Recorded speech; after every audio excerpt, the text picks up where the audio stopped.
इस वीडियो में हम रॉबर्ट कियोसाकी के बुक कैश फ्लो क्वाड्रेंट के बारे में डिस्कस करने जा रहे हैं। इस बुक में हम बिजनेस वर्ल्ड के 4 quadrant ESBI, employ, self employ, business owner और इन्वेस्टर के बारे में डिस्कस करेंगे और ये भी कि आप कैसे B या I क्वाड्रेंट में आकर फाइनेंशियली फ्री और अमीर बन सकते हैं। इस बुक को हम 15 चैप्टर के 3 सेक्शन में डिस्कस करेंगे, जिसमें से पहले सेक्शंस के 6 चैप्टर्स में हम सभी 4 क्वाड्रेंट्स के बीच के डिफरेंस को डिस्कस करेंगे और ये भी कि कुछ लोग इस क्वाड्रेंट की तरफ क्यों अट्रैक्ट होते हैं और उसमें फंस जाते हैं, ताकि आप ये समझ सके कि अभी आज आप कहाँ हैं और आज से 5 साल बाद कहाँ जाना चाहते हैं। सेकंड सेक्शन में 3 चैप्टर्स हैं जो बताएंगे कि दूसरे क्वाड्रेंट में जाने के लिए आपको किन इंडिविजुअल इंप्रूवमेंट्स की जरूरत होगी, और थर्ड सेक्शन के 7 चैप्टर्स में हम जरूरी स्टेप्स और क्वालिटीज डिस्कस करेंगे जो राइट साइड वाले B और I क्वाड्रेंट में जाने के लिए जरूरी हैं, ताकि आपको अपनी फाइनेंशियल फ्रीडम की प्लानिंग करने में हेल्प मिले। अगर आप हमारे चैनल पर पहली बार आए हैं तो इमीडिएटली चैनल को सब्सक्राइब और वीडियो को इमीडिएटली लाइक भी कर दें। हमारा चैनल यूट्यूब के बेस्ट समरी चैनल में से एक है। हमारी वीडियोस कभी कभी थोड़ी लंबी हो सकती है क्योंकि हम बुक और वीडियो के कंटेंट पर कभी भी कॉम्प्रोमाइज नहीं करते, इसलिए वीडियो को एंड तक देखना जरूरी है। तो चलिए फिर शुरू करते हैं। फर्स्ट सेक्शन, आप लोग जॉब क्यों नहीं कर लेते? ये सवाल लोगों ने इस बुक के ऑथर रॉबर्ट कियोसाकी और उनकी वाइफ से पूछा जब उन्होंने 1985 में बिजनेस और इन्वेस्टमेंट एसेट्स बनाने के लिए अपनी पायलट और सेल्समैन की जॉब छोड़ दी। वो B और I क्वाड्रेंट के बेनिफिट्स और इसकी लाइफ को जानते थे, इसलिए उन्होंने कुछ सालों तक स्ट्रगल किया, सिर्फ एक कार में जिंदगी बिताई, लेकिन बिजनेस और इन्वेस्टमेंट बनाते, सीखते और करते रहे और फाइनली 10 साल की लगातार मेहनत के बाद वो 1995 में मिलियनेयर बन गए। ESBI का कॉन्सेप्ट क्या है? ESBI employ, self employ, businessman और इन्वेस्टर का क्वाड्रेंट है, जहां उनकी लर्निंग, काम करने के तरीके और इसी तरह के कुछ डिफरेंसेस की वजह से इनके फाइनेंशियल स्टेटस काफी अलग होते हैं। जहां B और I वर्ल्ड के 5% लोग 95% मनी के मालिक हैं, वहीं दूसरी ओर पूरे वर्ल्ड के 95% लोग E और S सिर्फ 5% पैसे कमाते हैं और लाइफ टाइम फाइनेंशियली स्ट्रगल करते हैं। बेसिकली एम्प्लॉय जॉब की सिक्योरिटी को ज्यादा प्रायोरिटी देते हैं और कुछ इस तरह कहते हैं, मैं ये नहीं कर सकता, ये बहुत रिस्की है। सेल्फ एम्प्लॉय सेल्फ इंडिपेंडेंसी और सेल्फ स्पेशलिटी को ज्यादा प्रायोरिटी देते हैं, जैसे डॉक्टर, लॉयर, इंडिविजुअल बिजनेसमैन। वो इस तरह की बातें करते हैं, अपना काम खुद ही करना सबसे अच्छी बात होती है, आप इसे खुद ही अच्छी तरह से कर सकते हैं, दूसरे कैसे कर पाएंगे? जबकि बिजनेसमैन एक सिस्टम बनाते हैं जिसके जरिए वो ज्यादा से ज्यादा लोगों को सर्व कर सके। वो कुछ इस तरह से बातें करते हैं, मुझे अपना ये ऑफिस ऑपरेट करने के लिए एक मैनेजर की रिक्वायरमेंट है, मैं ये खुद कैसे कर सकता हूँ? और इन्वेस्टर इन्वेस्ट करके पैसे कमाते हैं, वो काम नहीं करते बल्कि उनका पैसा उनके लिए काम करता है और ज्यादा पैसे कमा के लाता है। वो कुछ इस तरह से बातें करते हैं, मैं एक ऐसा तरीका ढूंढ रहा हूँ जिसके जरिए मैं इस प्रॉपर्टी से ज्यादा कैश फ्लो कमा सकता हूँ। अलग क्वाड्रेंट, अलग लोग। इस चैप्टर में हम चारों क्वाड्रेंट के बीच बेसिक डिफरेंस को डिस्कस करने जा रहे हैं। वर्ड्स में डिफरेंस। E क्वाड्रेंट के लोग ज्यादातर सिक्योरिटी जैसे वर्ड का यूज करते हैं, वो ज्यादातर जॉब सिक्योरिटी को पैसे कमाने और लाइफ सिक्योरिटी के लिए इम्पोर्टेंस देते हैं और 100% सिक्योरिटी चाहने की वजह से वो कोई नया काम भी नहीं करते हैं और लाइफ टाइम जॉब की सिक्योरिटी में फंसे रहते हैं। S क्वाड्रेंट के लोग सिक्योरिटी की बात नहीं करते, लेकिन वो अपने काम का कंट्रोल खुद रखने को प्रायोरिटी देते हैं। वो पैसे कमाने के लिए अपने ऊपर 100% डिपेंड होने को अच्छा मानते हैं, जैसे एक अकेला शॉपकीपर। बिजनेसमैन ज्यादातर सिस्टम बनाने जैसे वर्ड का यूज करते हैं ताकि वो ज्यादा से ज्यादा लोगों को सर्व करके कम मेहनत में ज्यादा पैसा कमा सके।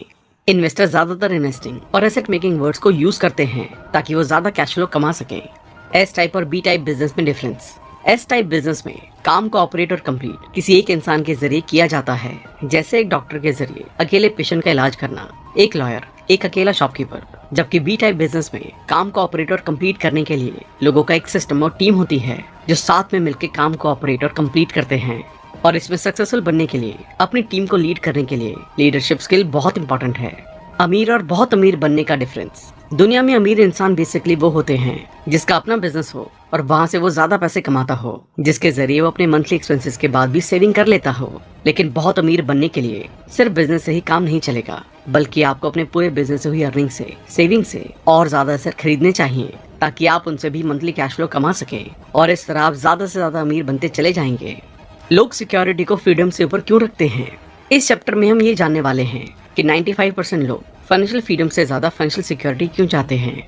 ये 2 वजह से होता है। बैड डेब्ट को पे करने के लिए एक गरीब या मिडिल क्लास इंसान घर और उसका फर्नीचर खरीदने के लिए बैंक से लोन लेता है और उसका लोन चुकाने के लिए उसे जॉब की सिक्योरिटी में फंसे रहना पड़ता है, क्योंकि वो ऐसा सोचता है कि अगर वो जॉब नहीं करेंगे तो लोन कैसे पे कर पाएंगे। कैश फ्लो की बजाय इनकम में ही दिमाग अटका रहता है।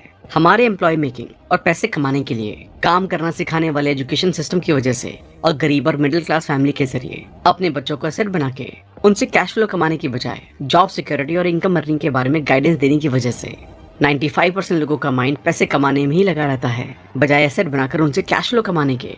ऐसे लोग फ्रीडम के लिए क्या करते हैं?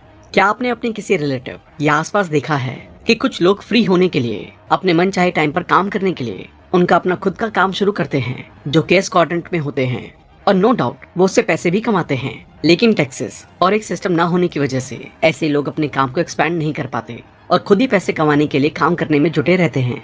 अगर आप फाइनेंशियली फ्री बनना चाहते हैं तो आपको क्वाड्रेंट के राइट साइड में काम करने की जरूरत है और ज्यादातर टाइम इन्वेस्टमेंट सेक्टर में।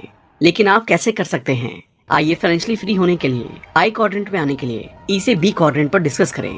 अगर आप कोई जॉब कर रहे हैं तो आपको पार्ट टाइम कोई बिजनेस शुरू करना चाहिए। अगर आप सेल्फ एम्प्लॉयड हैं तो आपको अपने काम को हैंडल करने के लिए एक टीम बनानी चाहिए। अगर आप एक बिजनेसमैन हैं तो आपको अपनी इनकम के जरिए ज्यादा से ज्यादा कैश फ्लो देने वाले मैक्सिमम एसेट्स को खरीदना चाहिए। अगर आप इन्वेस्टर हैं तो आपको इन्वेस्टमेंट के बारे में ज्यादा नॉलेज हासिल करके सेम मैक्सिमम एसेट्स बनानी चाहिए। फाइनेंशियल सिक्योरिटी के साथ फाइनेंशियली फ्री और अमीर बनने का रास्ता। अगर आप फाइनेंशियल सिक्योरिटी के साथ फाइनेंशियली फ्री और अमीर बनना चाहते हैं तो आपको ये चीजें करनी चाहिए। अपनी जॉब के साथ अपना एक पार्ट टाइम बिजनेस शुरू करना, उससे होने वाली इनकम से एसेट्स खरीदें ताकि आप वहां से कैश फ्लो कमा सके और इस तरह ज्यादा से ज्यादा एसेट्स खरीदें। आप जितने ज्यादा एसेट्स खरीदेंगे उतनी ही कम मेहनत में ज्यादा पैसा कमाने लगेंगे और फाइनली आपको पैसे के लिए काम नहीं करना पड़ेगा और आप फाइनेंशियली फ्री और अमीर बनने लगेंगे। और इसके लिए आपके पास ये होना चाहिए मनी मैनेजमेंट, बिजनेस, इन्वेस्टमेंट के बारे में नॉलेज। अपनी सीखी हुई नॉलेज को प्रैक्टिकल लाइफ में इम्प्लीमेंट करें ताकि आपको प्रैक्टिकल लाइफ एक्सपीरियंस मिले। प्रॉफिटेबल नए एसेट्स को खरीदने के लिए अपने पास हमेशा एक्स्ट्रा पैसा रखें। 3 तरह के बिजनेस सिस्टम्स। इस चैप्टर में ऑथर हमें 3 बिजनेस सिस्टम के बारे में सिखाते हैं जिन्हें हम फाइनेंशियली फ्री और अमीर बनने के लिए यूज कर सकते हैं। वो सिस्टम कुछ इस तरह है। सी टाइप बिजनेस, ये एक तरह का बिजनेस मॉडल है जिसे आप अपने किसी आइडिया से बनाते हैं। फ्रेंचाइज, ये किसी कंपनी का ब्रांड होता है जिसकी आप पार्टनरशिप लेते हैं। नेटवर्क मार्केटिंग, ये मल्टी लेवल मार्केटिंग है जिसमें आप लोगों की टीम के जरिए सिस्टम बना के फाइनेंशियली फ्री हो सकते हैं। सी टाइप बिजनेस को कैसे शुरू करें? इसे आप अपने किसी ऐसे बिजनेस आइडिया के साथ शुरू कर सकते हैं जिसके जरिए आप लोगों की लाइफ में वैल्यू ऐड कर सके। यहाँ सक्सेस रेशो 10:1 होता है, मतलब आपको एक हाईली सक्सेसफुल बिजनेस बनाने के लिए 9 बार फेल होके उससे सीखने के लिए मेंटली रेडी रहना चाहिए। और इसमें सक्सेसफुल होने के लिए आपको business skills, different taxes, corporate laws, team बनाना, लीडरशिप और पब्लिक रिलेशनशिप स्किल्स को सीखना चाहिए और सोसाइटी को फायदा पहुंचाने के लिए काइंड बनना चाहिए। फ्रेंचाइज बिजनेस कैसे स्टार्ट करें? किसी कंपनी जैसे मैकडॉनल्ड, डोमिनोज, इनकी पार्टनरशिप लेने के लिए आपके पास बहुत पैसे, लगभग 4 से 5 करोड़ और बिजनेस स्किल की जरूरत होती है। अगर आप सी टाइप बिजनेस मॉडल में सफल होना चाहते हैं तो ये आपके लिए नहीं है, क्योंकि फ्रेंचाइज मॉडल में आपका कंट्रोल थोड़ा कम होता है। आपको कंपनी के रूल्स फॉलो करने होते हैं, लेकिन सबसे बड़ा फायदा ये है कि ब्रांड ऑलरेडी बिल्ड होता है और इमीडिएट बेनिफिट मिलने के चांसेस बहुत ज्यादा होते हैं। नेटवर्क मार्केटिंग कैसे शुरू करें? आप नेटवर्क मार्केटिंग इंडस्ट्री में भी अपना एक सिस्टम बना सकते हैं, लेकिन इसे शुरू करने से पहले आपको इन सजेशन को ध्यान में रखकर इम्प्लीमेंट करना चाहिए ताकि आप ज्यादा सक्सेसफुल बन सके। किसी सक्सेस प्रूवन ऑर्गेनाइजेशन को ही ज्वाइन करें जिनके सक्सेस उनके डिस्ट्रीब्यूटर द्वारा ऑनेस्टली प्रूव की जा चुकी हो। ऐसी ऑर्गेनाइजेशन ज्वाइन करें जिसमें आपको यकीन हो कि आप सक्सेसफुल हो सकते हैं। जिस ऑर्गेनाइजेशन में कंसिस्टेंटली ट्रेनिंग प्रोग्राम कंडक्ट कराए जाते हैं ताकि आपका पर्सनल डेवलपमेंट और सेल्फ कॉन्फिडेंस बढ़ सके, क्योंकि क्वाड्रेंट के राइट साइड में सक्सेसफुल होने के लिए सेल्फ कॉन्फिडेंस बहुत जरूरी है। जिनके लीडर गाइड करने के लिए तैयार हों, ना कि सिर्फ कंसल्टेंट ऑर्डर दे। इस कोट को याद रखें, लीडर वो होता है जो रास्ते को जानता है, रास्ते में आपके साथ चलता है और आपको रास्ता दिखाता है। ये वो 3 बिजनेस सिस्टम है जिसे आप फाइनेंशियली फ्री और अमीर बनने के लिए यूज कर सकते हैं। हमेशा ध्यान रखें कि सिस्टम के जरिए ही आप फाइनेंशियली फ्री बन सकते हैं।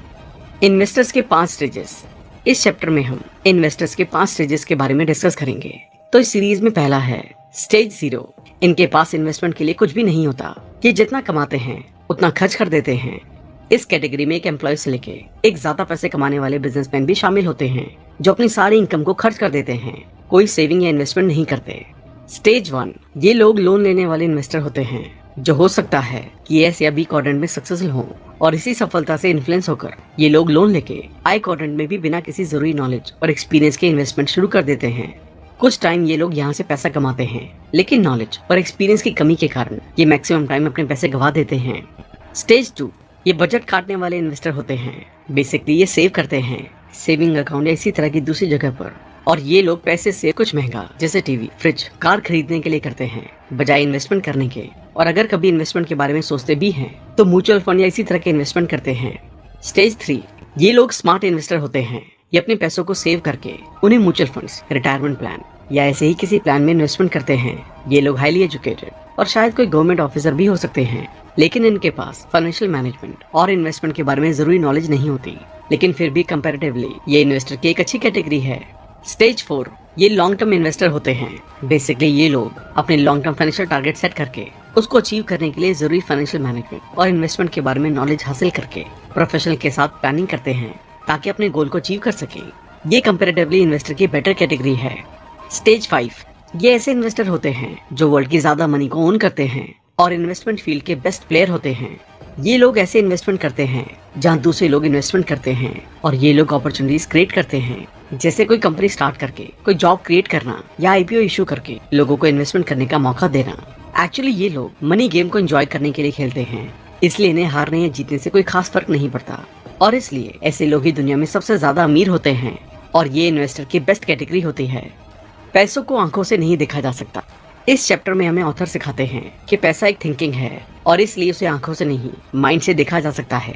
इसका मतलब है कि अगर आप फाइनेंशियली फ्री और अमीर बनना चाहते हैं तो सबसे पहले आपको सोचना और यकीन करना चाहिए कि आप कर सकते हैं और फिर ये आपके लिए पॉसिबल हो सकता है। इसलिए यहाँ हम कुछ टॉपिक डिस्कस करने जा रहे हैं जिनके जरिए आप माइंड से पैसों को देख सकते हैं।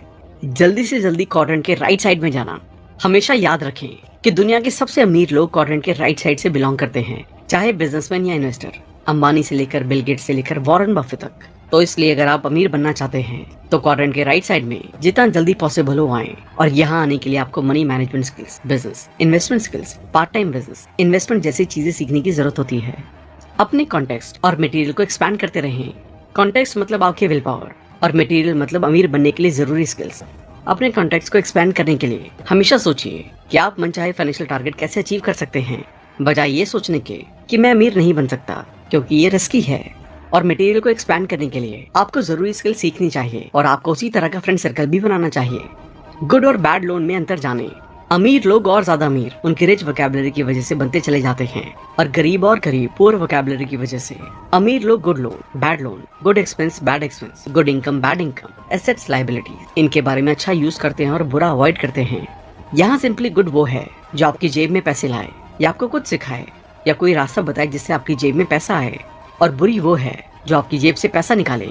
एग्जाम्पल के लिए लोन लेके उससे लायबिलिटी खरीदना बुरा लोन है, जबकि उसी लोन से कोई बिजनेस स्टार्ट करना, प्रॉपर्टी खरीदना एक अच्छा लोन है। अच्छा और बुरा हम सब अच्छे से समझते हैं, लेकिन लाइफ में चीजें अनलिमिटेड, कम पैसे और कम टाइम में रेयर ही मिलती हैं। कभी न कभी आपने सोचा होगा कि नॉलेज, मोटिवेशन, इन्फॉर्मेशन अगर एक ही जगह अनलिमिटेड मिल जाती तो कितना टाइम और पैसा बच जाता। अपनी लाइफ को बदलने की पावर सिर्फ और सिर्फ सही नॉलेज से ही आ सकती है, लेकिन अक्सर हम अपने लिए वो स्टेप उठाने में वक्त गवा देते हैं। लेकिन कुको एफएम लाया है इसका solution. Unlimited knowledge ranging from finance, motivation, biographies, Bollywood, science, history, business और भी बहुत कुछ, वो भी 50% डिस्काउंट पर, जहाँ आपको ईयरली सब्सक्रिप्शन मिलेगा 399 रुपए की जगह सिर्फ 199 रुपए में। अब इस पे वक्त मत गवाओ, अनलिमिटेड नॉलेज पाओ। सुनो अनलिमिटेड बाय कुको एफएम, जिसके लिए आपको यूज करना होगा कूपन कोड सुनो50 और आपको मिलेगा स्ट्रेट 50% डिस्काउंट। लेकिन ये डिस्काउंट सिर्फ 23 मई से 31 मई तक ही अवेलेबल है। इसका लिंक आपको डिस्क्रिप्शन में मिल जाएगा। सेक्शन 2, अपने अंदर की एक्सीलेंस को बाहर निकालें। इस सेक्शन में ऑथर रॉबर्ट कियोसाकी आपके अंदर की पावर को डिस्कस करते हैं और आप उन्हें कैसे बाहर ला सकते हैं, इस बारे में भी डिस्कस करते हैं। इस सेक्शन में हम मेजरली इन 3 टॉपिक्स को डिस्कस करने वाले हैं। आप राइट साइड क्वाड्रेंट वाले इंसान कैसे बन सकते हैं, आप अमीर कैसे बन सकते हैं, एक बैड लोन प्रोवाइडर बनने के क्या फायदे हैं बजाय बैड लोन टेकर बनने के, वो बने जो आप हैं। इस चैप्टर में ऑथर हमें सिखाते हैं कि हम भी अपने पैशन को फॉलो करते हुए सक्सेसफुल, फाइनेंशियली फ्री और अमीर बन सकते हैं। इसके लिए हमें इन स्टेप्स को फॉलो करना चाहिए। पैसों के लिए काम करने की आदत ना बनाएं। आप अपने पैशन को फॉलो करने के लिए, सोसाइटी को बेनिफिट पहुंचाने और एक सिस्टम बनाने के लिए काम करें। सिर्फ सर्वाइव करने के लिए, पैसा कमाने के लिए काम ना करें। अपने वर्किंग पैटर्न को चेंज करें। आपका जो भी पैशन हो, लेकिन अगर आप फाइनेंशियली फ्री और अमीर बनना चाहते हैं तो आपको बी और आई क्वाड्रेंट में काम करने की जरूरत है। तो इसलिए जितना जल्दी आप कर सकते हैं उतना जल्दी अपने काम को बी या आई क्वाड्रेंट में कन्वर्ट करें। अपनी भावनाओं को हमेशा जिंदा रखें। हमेशा अपने आप को ये याद दिला के अपनी स्पिरिट को जिंदा रखें कि आपको अपना पैशन फॉलो करना है। सोसाइटी में बदलाव लाएं, फाइनेंशियली फ्री बने और अमीर बने। क्योंकि जब आपका फोकस गोल पर होगा तो रास्ते में आने वाली प्रॉब्लम छोटी लगेंगी। और इसका अपोजिट भी सच है। राइट साइड ज्यादा सिक्योर क्यों है? क्योंकि इस साइड में आपको लोगों और पैसों के जरिए अपना सिस्टम बनाने की जरूरत है। जब सिस्टम काम करेगा तो आप कम या बिना मेहनत के ज्यादा पैसे कमाएंगे। और अगर कोई इंसान जॉब छोड़ भी दे तो भी आप उसकी जगह दूसरे इंसान को हायर करके अपने सिस्टम को चला सकते हैं। लेफ्ट साइड ज्यादा रिस्की क्यों है? आज के कॉम्पिटिटिव वर्ल्ड में कंपनी ज्यादा तेजी से ऊपर और नीचे जा सकती हैं और इसलिए वो ज्यादा एम्प्लॉइज को काम ज्यादा या कम होने के कारण हायर या फायर भी कर सकती हैं। अगर कोई फायर हुआ तो क्या उसके लिए नई जॉब ढूंढना मुश्किल नहीं होगा? क्या तब उसके लिए सर्वाइवल के लिए पैसे कमाना मुश्किल नहीं होगा? और ज्यादातर कंपनीज में अब रिटायरमेंट पॉलिसी भी नहीं है, तो वो एम्प्लॉइज अपने फाइनेंशियल फ्यूचर को कैसे सिक्योर करेंगे? वो अपनी ओल्ड एज में सर्वाइवल के लिए क्या करेंगे? क्या वो जिंदगी भर जॉब ही करते रहेंगे? अल्टीमेटली ऑथर बताते हैं कि आज के दौर में हम जितना तेज चाहें उतनी तेजी से कामयाब हो सकते हैं, लेकिन हमें सभी जरूरी स्टेप्स को फॉलो करना होगा, ना कि शॉर्टकट ले। क्योंकि कामयाबी का कोई सीक्रेट नहीं है, ये हार्ड और स्मार्ट वर्क से मिलती है। मैं अमीर कैसे बन सकता हूँ? इस चैप्टर में हम डिस्कस करेंगे कि आप कैसे अमीर और फाइनेंशियली फ्री बन सकते हैं। तो इसके लिए आपको इन सिंपल स्टेप्स को फॉलो करना है। वो करें जो अमीर लोग करते हैं। अगर आप अमीर बनना चाहते हैं तो वो करें जो अमीर लोग करते हैं, ताकि आप भी वो हासिल कर सकें जो वो आज तक कर चुके हैं। ज्यादा एसेट्स खरीदें और बनाएं, मैक्सिमम बिजनेस सिस्टम बनाएं, अच्छी कंपनी के शेयर खरीदें या प्रॉपर्टी खरीदें ताकि आप उनसे मंथली कैश फ्लो कमा सकें। बैंक बने। बैंक मीन्स बिना अपने पैसे इन्वेस्ट किए दूसरों के पैसे को यूज करके उससे पैसे कमाना, जैसा बैंक करते हैं। बैंक किसी इंसान की सेविंग को दूसरे इंसान को लोन देकर उसे इंटरेस्ट इनकम कमाते हैं। इसी तरह आप भी कर सकते हैं। बस जरूरत है तो ये सीखने की कि आप बिना पैसों के या कम पैसों से ज्यादा पैसे कैसे कमा सकते हैं। सेक्शन 3, क्वाड्रेंट बी और आई में सक्सेसफुल कैसे बने। इस सेक्शन में ऑथर हमें सिखाते हैं कि हम कैसे एक सक्सेसफुल बिजनेसमैन और इन्वेस्टर बन सकते हैं, और इसके लिए हमें इन चीजों की जरूरत है। बड़े डेस्टिनेशन तक जाने के लिए छोटे स्टेप से शुरू करें। अपना बिजनेस शुरू करके उसे मैनेज करना, अपना कैश फ्लो मैनेज करना, रिस्क को मैनेज करना सीखना, एक गाइडर को ढूंढना। छोटे कदम से शुरुआत करें। इस चैप्टर में हम डिस्कस करेंगे कि कैसे काफी सारे गरीब घर के लोग अपने दम पर अमीर बनते हैं और आप कैसे उनकी तरह कर सकते हैं। वो लोग इन टिप्स को फॉलो करते हैं। लॉन्ग टर्म विजन सेट करके उसकी प्लानिंग करना। वो देर से सेटिस्फैक्शन हासिल करने में बिलीव करते हैं बजाय तुरंत हासिल करने के। ये लोग कंपाउंडिंग में बिलीव करते हैं बजाय इमीडिएट रिजल्ट हासिल करने के। ये लोग लॉन्ग टर्म विजन देखते हैं और बड़े गोल को हासिल करने के लिए छोटे छोटे एक्शन के साथ प्लानिंग बनाते हैं और छोटे एक्शंस लेते हैं। अगर आप अमीर बनना चाहते हैं तो आपको गरीबों से रिलेटेड अपने रूल्स को बदलना चाहिए और अपने काम, सोच और बिहेवियर को अमीरों के रूल से चलाना चाहिए। इसका मतलब है सोचें, अमीर बनने की तरह बिहेव करें और फाइनेंशियल प्रॉब्लम्स को दूर करने के लिए मंथली कैश फ्लो के ज्यादा से ज्यादा एसेट बनाने पर ध्यान दें। नेक्स्ट 6 चैप्टर्स में हम 6 स्टेप्स के बारे में डिस्कस करने वाले हैं, जिन्हें यूज करके आप अपना मजबूत फाइनेंशियल बेस बना सकते हैं। ये खुद के बिजनेस का ध्यान रखने का टाइम है।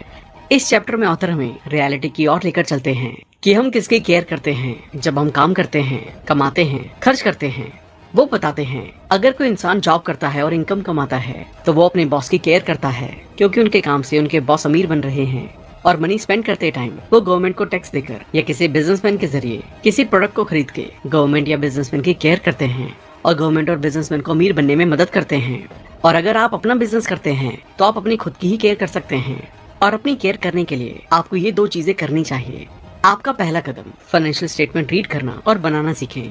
अपनी फाइनेंशियल स्टेटमेंट बनाने से आप अपनी एक्टिव और पैसिव इनकम और एक्सपेंसेस को क्लियरली देख सकते हैं। ये अमीर लोगों की सबसे इम्पोर्टेंट आदत है। अपने फाइनेंशियल टारगेट्स बनाएं। सेकंड स्टेप है अपने फाइनेंशियल टारगेट्स बनाना। अपने टारगेट सेट करें कि आज से 5 साल बाद आप क्या चाहते हैं। आप कितने एसेट बनाने जा रहे हैं। आज से 5 साल बाद आप कितना कैश फ्लो मंथली अर्न कर लेंगे। आप कितने बिजनेस बिल्ड करेंगे। आप अपना कितना लोन पे कर चुके होंगे। अपने कैश फ्लो का कंट्रोल अपने हाथ में ले। ऑथर कियोसाकी कहते हैं कि फाइनेंशियल प्रॉब्लम कैश फ्लो से सॉल्व होती है, सिर्फ ज्यादा पैसे से नहीं। तो इसलिए आपको ज्यादा कैश फ्लो अर्न करना चाहिए। और इसके सबसे पहले आप अपने आप को अपनी लाइफ का सीईओ मानकर अपने आप को और लाइफ को उसके अकॉर्डिंग ट्रीट करें। और आप ये भी याद रखें कि आपकी लायबिलिटी किसी की एसेट है। जैसे आपका होम लोन आपके लिए लायबिलिटी है, लेकिन बैंक के लिए कैश फ्लो यानी कि एसेट है। तो इसलिए ज्यादा पैसे कमाने के लिए ज्यादा एसेट बनाएं और अपने कैश फ्लो को कंट्रोल करने के लिए आपको ये स्टेप्स उठाने चाहिए। अपना फाइनेंशियल स्टेटमेंट बनाएं, उसे मैनेज करें। ये डिटरमाइन करें कि आप अभी अपनी इनकम कैश फ्लो क्वाड्रेंट के किस हिस्से से कमा रहे हैं, और आज से 5 साल बाद आप अपनी ज्यादातर इनकम किस हिस्से से कमाने वाले हैं। अपने लोन को कम से कम करने और कैश फ्लो को इंक्रीज करने के लिए प्लानिंग करें। रिस्क और रिस्क भरे काम में फर्क को पहचानें। इन्वेस्टमेंट रिस्की नहीं है, लेकिन फाइनेंशियल इलिटरेसी रिस्की काम है। तो इसलिए रिस्क को पहचानें और इसे मैनेज करने के लिए अपने फाइनेंशियल आईक्यू को इंक्रीज करें। तो डिस्कस करते हैं कि आप इसे कैसे पहचान और मैनेज कर सकते हैं। कैश फ्लो मैनेजमेंट को समझें। जैसा कि हमने डिस्कस किया कि कैश फ्लो बहुत इंपॉर्टेंट है और किसी की लायबिलिटी किसी दूसरे के लिए एसेट या किसी और के एसेट दूसरे के लिए लायबिलिटी बन सकती है। आपका घर आपके लिए एक एसेट और लायबिलिटी दोनों बन सकता है। अगर उसके सभी बिल्स और एक्सपेंसेस के बाद उससे होने वाली रेंटल इनकम कैश फ्लो ज्यादा है और आपकी जेब में कुछ एक्स्ट्रा मनी आती है तो ये आपके लिए एसेट है। और अगर एक्सपेंसेस अर्निंग से ज्यादा है तो ये आपके लिए लायबिलिटी भी हो सकती है। तो इस तरह कैश फ्लो मैनेजमेंट को समझकर आप किसी भी लायबिलिटी को एसेट बना सकते हैं। आपके लिए रिस्की का क्या मतलब है? अपने लिए रिस्क के मतलब को क्लियर करें। आप जॉब इनकम पर डिपेंड रहने को रिस्की मानते हैं या मंथली लोन पे करने को? क्या आपको किसी एसेट का मालिक माना जाता है जो आपको हर महीने पैसे कमा कर देती है? या फाइनेंशियल एजुकेशन टाइम देना रिस्की है? अपने लिए रिस्क के मतलब को पहचानें और इसे मैनेज करने के लिए ये करें। वीक में मिनिमम 5 घंटे फाइनेंशियल एजुकेशन को हासिल करें। फाइनेंशियल न्यूज से अप टू डेट रहें। इसके लिए न्यूज़पेपर पढ़ें या फाइनेंशियल न्यूज देखें। साल में कम से कम 2 इन्वेस्टमेंट सेमिनार में जाएं। ये डिसाइड करें कि आप किस तरह के इन्वेस्टर बनना चाहते हैं। डिफरेंट इन्वेस्टर्स के symbol. Type A investor solution oriented होते हैं, वो सॉल्यूशन पर फोकस करते हैं। Type B investor problem oriented होते हैं, वो प्रॉब्लम पर फोकस करते हैं। टाइप सी इन्वेस्टर कुछ नहीं जानते, वो इस तरह कहते हैं कि मैं इसके बारे में कुछ नहीं जानता। तीनों इन्वेस्टर सफल होने के लिए क्या करते हैं? टाइप सी इन्वेस्टर प्रॉब्लम को अवॉइड करते हैं और कुछ सीखने की भी कोशिश नहीं करते और इसलिए वो अपने पैसे गंवाते हैं। उन्हें सफल होने के लिए कोई गवर्नमेंट जॉब या अमीर इंसान से शादी कर लेनी चाहिए। टाइप बी इन्वेस्टर कुछ इस तरह के सवाल पूछते हैं, मुझे कहाँ इन्वेस्ट करना चाहिए, म्यूचुअल फंड्स में या रियल एस्टेट में या कहीं और, या मेरे ब्रोकर ने ये कहा है इसलिए मैं इस कंपनी में शेयर खरीद रहा हूँ। टाइप ए इन्वेस्टर प्रॉब्लम को ढूंढकर उसे सॉल्व करके बिजनेस बिल्ड करते हैं और वो उनके कैश फ्लो को भी अच्छी तरह कंट्रोल करते हैं और सीखते रहते हैं। एक मेंटोर ढूंढे। मेंटोर जानते हैं कि डेस्टिनेशन तक पहुंचने के लिए क्या जरूरी है और क्या नहीं, इसलिए सीखने और स्टेप बाय स्टेप गाइडेंस के लिए एक मेंटोर की जरूरत होती है। और एक मेंटोर को ढूंढने के लिए और सीखने के लिए आपको ये करना चाहिए, एक मेंटोर लीडर ढूंढे, ना कि सिर्फ कंसल्टेंट। एक ऐसा मेंटोर ढूंढे जो वो फाइनेंशियल टारगेट अचीव कर चुके हों, उतने पैसे कमा चुके हों या कमा रहे हों जितने आप हासिल करना चाहते हैं, और उनसे गाइडेंस लें। जैसे रॉबर्ट कियोसाकी ने रिच डैड से ली बजाय उनके पुअर डैड से। रिच माइंडेड 5 फ्रेंड्स का सर्कल बनाएं। अगर आप 5 अमीर माइंड वाले लोगों के साथ टाइम बिताते हैं तो नेक्स्ट अमीर आप बनने वाले हैं, और उसका अपोजिट भी सच है। तो इसलिए यंग एज में फाइनेंशियली फ्री और अमीर बनने के लिए आपको अपने दोस्त बनाने से पहले इन पॉइंट्स पर ध्यान रखना चाहिए कि वो किस क्वाड्रेंट से बिलोंग करते हैं। ESBI उनका इन्वेस्टमेंट स्टेज क्या है, जो 5 स्टेजेस हमने 5th चैप्टर में डिस्कस की थी। और अब ये डिसाइड करें कि अगर आप क्वाड्रेंट के राइट साइड में रहना चाहते हैं तो ऐसे दोस्त बनाएं जो साइड चल रहे हैं या वहां जाने के लिए मेहनत कर रहे हैं, ताकि आप दोनों एक दूसरे से सीखते हुए, हेल्प करते हुए अपने डेस्टिनेशन तक पहुंच सकें। अपने साथ एक मेंटोर को रखें। जैसे आप इमरजेंसी नंबर रखते हैं, जैसे police, fire brigade, family doctor, उसी तरह अपने फाइनेंशियल मेंटोर का कॉन्टैक्ट नंबर भी हमेशा अपने साथ रखें, ताकि अगर आप कोई फाइनेंशियल प्रॉब्लम फेस करें तो उन्हें इमीडिएटली कॉल करके गाइडेंस ले सके और सोल्यूशन पूछकर अपनी प्रॉब्लम सॉल्व कर सकें।